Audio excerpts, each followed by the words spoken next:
नमस्कार, आप city news देख रहे हैं। मैं हूं आपके साथ चित्रंजन कुमार। देखिए, अभी औरंगाबाद के हृदय स्थली रमेश चौक पर मैं मौजूद हूं और यहां भाजपा के कार्यकर्ता जो हैं वह हरियाणा में जीत मिलने के बाद एक दूसरे को बधाई दे रहे हैं।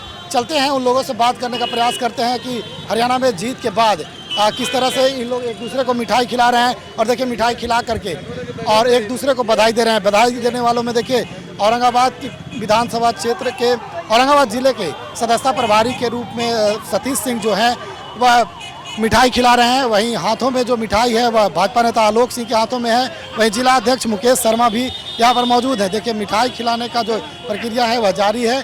तो हम चलते हैं, इन लोगों से भी बात करते हैं और बधाई इन लोग से भी लेते हैं कि क्या कुछ इन लोगों को विधानसभा चुनाव जो हरियाणा है उन पे जीतने पर इन लोग क्या कुछ कह रहे हैं। किस बात की खुशी है? आज भारतीय जनता पार्टी औरंगाबाद जिला की ओर से माननीय प्रधानमंत्री जी को मैं बधाई देना चाहता हूं कि हरियाणा में तीसरी बार लगातार वहां भारतीय जनता पार्टी की सरकार बनी है। इसलिए केंद्रीय नेतृत्व जो देश के माननीय प्रधानमंत्री श्री नरेंद्र मोदी जी और भारतीय जनता पार्टी के राष्ट्रीय अध्यक्ष माननीय जगत प्रकाश नड्डा जी को मैं बधाई देना चाहता हूं कि तीसरी बार हरियाणा में भाजपा की सरकार बनी है। नरेंद्र मोदी जिंदाबाद, जिंदाबाद। हरियाणा में लगातार तीसरा बार किसी का सरकार नहीं बना था, वो सिद्ध हो गया। भारतीय जनता पार्टी माननीय नरेंद्र मोदी के नेतृत्व में लगातार तीसरी बार सरकार जो बना है पूर्ण बहुमत का।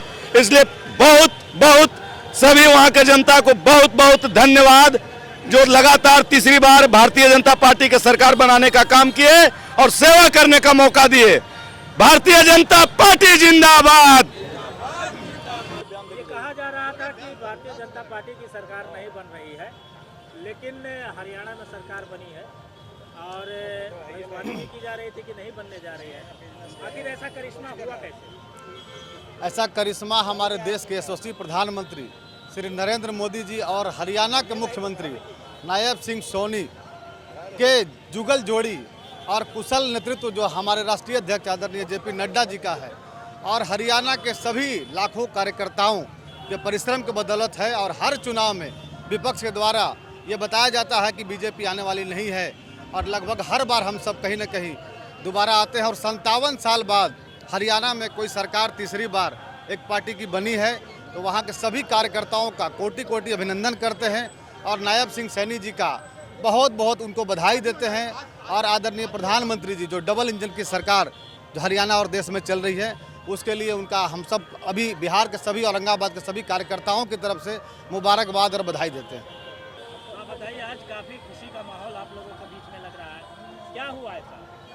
आज भाजपा का सरकार बना हरियाणा में और वो भी तीसरी बार, इसलिए हम लोग सारे भाजपा कार्यकर्ता यहाँ पे एक दूसरे को मिठाई खिला करके और खुशी का जश्न मना रहे हैं।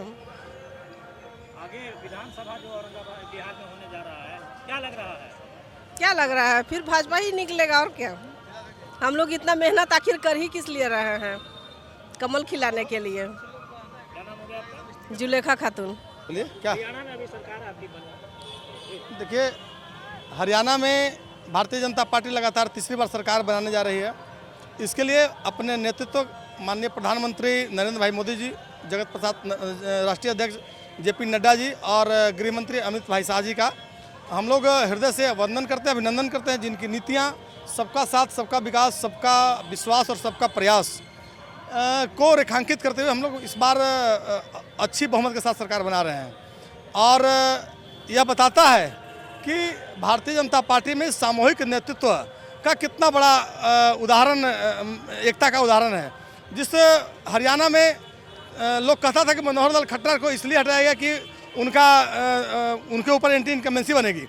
आप देख रहे हैं कि मनोहर लाल खट्टर जी जहां से चुनाव जीते लोकसभा का, उस लोकसभा क्षेत्र का पांचों सीट भारतीय जनता पार्टी ने जीतने का काम किया। यह बताता है कि हमारा जो कार्यकर्ता रात दिन जो काम कर रहा है, लोगों के संपर्क में रहता है, इसी का परिणाम आया है। मोदी जी कहे थे किसान, नौजवान, युवा और महिला, ये मात्र 5-4 जातियां हैं जिनके ऊपर अब देश को काम करना है। और यह जो विपक्ष के द्वारा नकारात्मक राजनीति किया जा रहा था किसान और जवान हरियाणा ने उसका मुंहतोड़ जवाब दिया है। पंजाब और हरियाणा एक सशक्त किसान का क्षेत्र रहा है और वहाँ के किसान आज भारतीय जनता पार्टी के साथ खड़ा है, तो यह बताता है कि भारतीय जनता पार्टी की नीतियाँ स्पष्ट है, जो भारत माता को पूर्ण वैभव को शिखर पर ले जाने में समर्थ है। ज्यादा हुआ फिर भी भाजपा की वही तो बता रहे हैं कि किसान पूरी तरह से विपक्ष के कुचक्र से बाहर निकल गया है। जिनके उकसावे पर कुछ दिनों तक किसान बरगलाए थे, आज किसान को समझ में आया है कि अगर किसान का कोई हितैषी है तो वह एकमात्र भारत सरकार नरेंद्र भाई मोदी जी के नेतृत्व में काम कर रही है, जिन्होंने किसानों के हित का, किसानों के दर्द को समझा है। आज देख रहे हैं कि पिछले कैबिनेट के बजट में लाखों करोड़ रुपए जो किसानों के हित में पारित किया गया। पहली बार नरेंद्र भाई मोदी जी ने किसान सम्मान निधि लागू किया, उर्वरक का उपलब्धता सुनिश्चित कराया, उत्तम बीज उपलब्ध करा रहा है और उपज का अच्छा मार्केट उपलब्ध करा रहा है। यह किसानों के हित में सबसे बड़ा उदाहरण है। बिल्कुल उत्साहित हैं, क्योंकि जैसा विपक्ष ने प्रोपेगेंडा फैलाया था कि वो हरियाणा जीतने वाली है, और उनका टाइम फिक्स हो गया। सुबह जलेबी भी बांट दिए, मिठाई भी बांट दिए, और उनके जलेबी के फैक्ट्री में ताला भी लग गया। कुछ नहीं होने वाला है। आगामी आने वाले झारखंड चुनाव और महाराष्ट्र चुनाव हम लोग दोनों जीतने वाले हैं, इसीलिए हम उत्साहित हैं, क्योंकि हमारी पार्टी ने लगातार तीसरी बार हरियाणा में रिकॉर्ड सरकार बनाई और उससे ज़्यादा सीट लाकर बनाई। इससे साफ पता चलता है कि जनता नरेंद्र मोदी के काम से संतुष्ट है और बहुत ही उत्साहित है। उन्होंने मुद्दा बनाया किसान का, पहलवान का, सब हमारे साथ है। ये हरियाणा के चुनाव से सिद्ध हो गया। लोग कहते हैं कि युवा काफी नाराज चल रहे थे बीजेपी से रोजगार को लेकर, तो फिर भी बीजेपी हरियाणा में जीती है। बिल्कुल, अगर युवा नाराज होते रोजगार को लेकर, तो कैसे आखिर आज भाजपा वहां जीतती हरियाणा में, वो भी लगातार तीसरे टर्म। सारे एग्जिट पोल फेल हो गए, सब कुछ कहीं आस पास भी नहीं भटक रहा है। भाजपा ने वहां बहुत पूर्ण बहुमत से सरकार बनाई है। कांग्रेस का सुपड़ा साफ हो गया, राहुल गांधी कहीं मुंह दिखाने लायक नहीं रह गए। उनको तो राजनीति छोड़ देना चाहिए।